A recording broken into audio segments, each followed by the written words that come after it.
Good morning, church. My name is Lori Moreland, and I'm on staff at Heights Church, and I'm also a volunteer leader in the junior high ministry. As we begin this month of thankfulness and gratitude, I want to read a verse to you from Luke chapter 6, verse 35, and it says, "For he is kind to those who are unthankful and wicked." I know, that's kind of a weird verse to use to start out a month where we reflect on being thankful. But this verse means a lot to me because there was a point in time in my life when I was part of the unkind, and the ungrateful, and the wicked. If God said to move right, I would move left. I was walking as far from God as I could. I felt like my circumstances were hopeless, and I intentionally did what was wrong, and yet God still was kind to me. You see, November is the month when I celebrate my last drink. And it's also the month that I celebrate the first day of my life of sobriety. When I started drinking at the age of 12, I found it was like the magical elixir. It made me feel like I fit in for the first time in my life. And no one really questioned what I was doing. I looked older. I just got away with it. And as so often happens, when we use something outside of ourselves to make us feel better, when we use something and it becomes an addiction to us, it becomes a shackle around our ankles. And it was 4 short years, when I just felt like my world was again crashing down around me. And I had to face a choice. I had a fork in the road.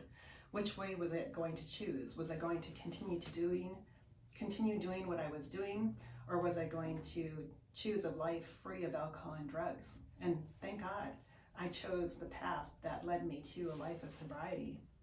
And I wish I could say that right here is the place where I met Jesus, but it would still be another long and windy road that would take me to the foot of the cross.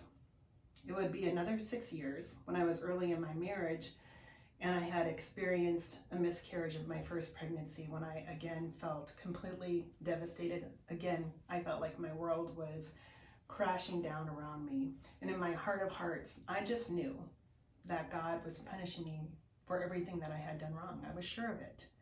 And I was so broken that I went and I sought counsel. And the person that I spoke with suggested that I return to the church of my youth. So I did. And while I was there, even though I still didn't accept Jesus as my Savior, what I did find were people who were kind to me and compassionate to me, even though they knew that I was a broken person, that I was imperfect. And the soil of my soul was being prepared, and the seeds were being sown in my heart. And it would still be some time before I would surrender my heart to Jesus.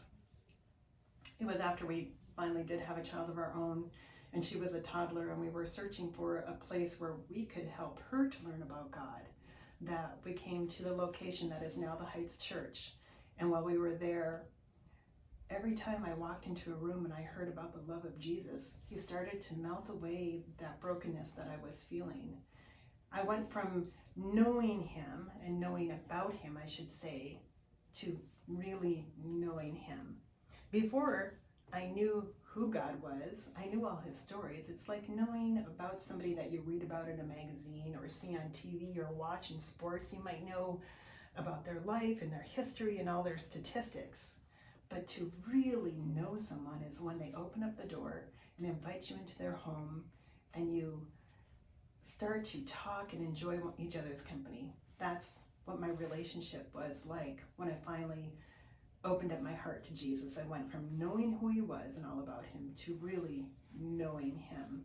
So I am glad for this verse that says Jesus is kind, God is kind to those who are unthankful and wicked.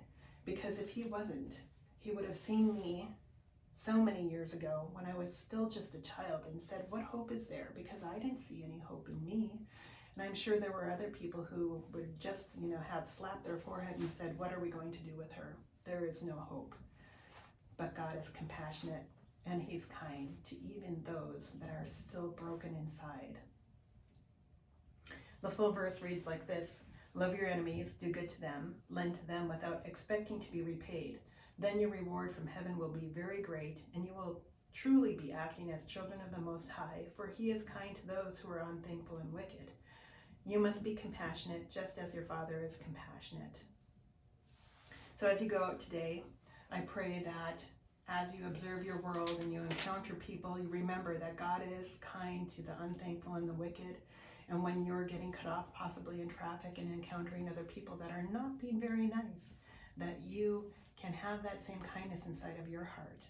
And if you're struggling with who you are in the eyes of Christ, if you think I have been so bad that what could God possibly want with me, just remember that he is kind to the unthankful and wicked, and that he loves you in a way that you can't even fathom.